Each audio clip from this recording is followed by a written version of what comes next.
Hey guys! Today, we're diving into a common issue in Webflow when using the background video element. Let's go ahead and upload a file. I'll show you exactly what's happening behind the scenes. It's uploading and transcoding simultaneously. And there we go. The video is officially uploaded. But here's the catch.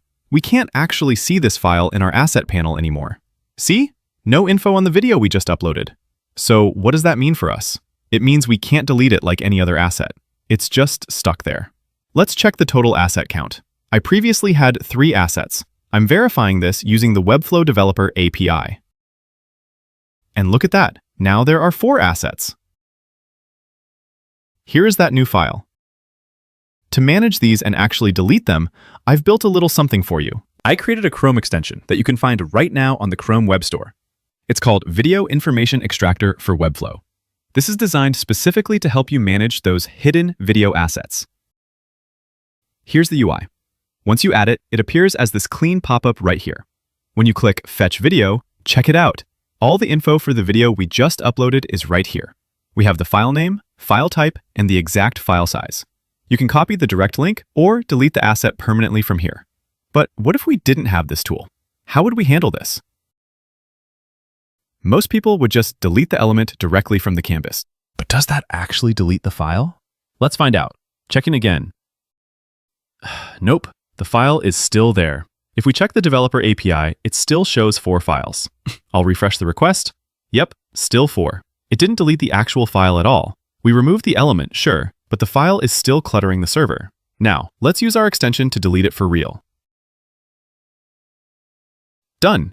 No video asset found. Now let's verify that via the API one more time. Down to 3. That video we uploaded is officially gone. This means we can now upload and manage multiple video files without any mess. Let's try uploading 4 videos at once. Again, they won't show up in the default asset panel. But with the extension, we can manage all of them instantly. Names, types, sizes, it's all here. We can copy the links or delete them. And what do we do with these links? Well, watch this. I'll copy the link and create a custom video element in Webflow.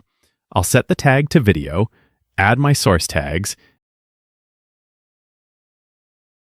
and just paste that link in. Here is the WebM version. And now let's grab that MP4 version too. Pasting it in now. Now check out the preview. It's the exact same video. Let's try changing it to a different file just to see. Copying the MP4 link. Switching to the WebM link. Let's see. Previewing. And there it is. The source changed perfectly. But wait. We uploaded 4 videos. We can't manage those leftovers in Webflow, right? Checking the API, we started with 3, added 4, so we should have 7 total. And there they are, all 7 files showing up in the extension. Since I only need 2 of these, I can just delete the rest to keep things clean. Deleting. Okay, let's test the API one last time. From 7 down to 5. It works perfectly. No more ghost files, no more wasted storage, just a clean, managed project. I really hope this extension makes your Webflow life a whole lot easier. If you find it helpful, please head over to the web store and leave a 5-star rating. I'd love to hear your thoughts in the comments or in the reviews. Thanks for watching, and I'll see you in the next one.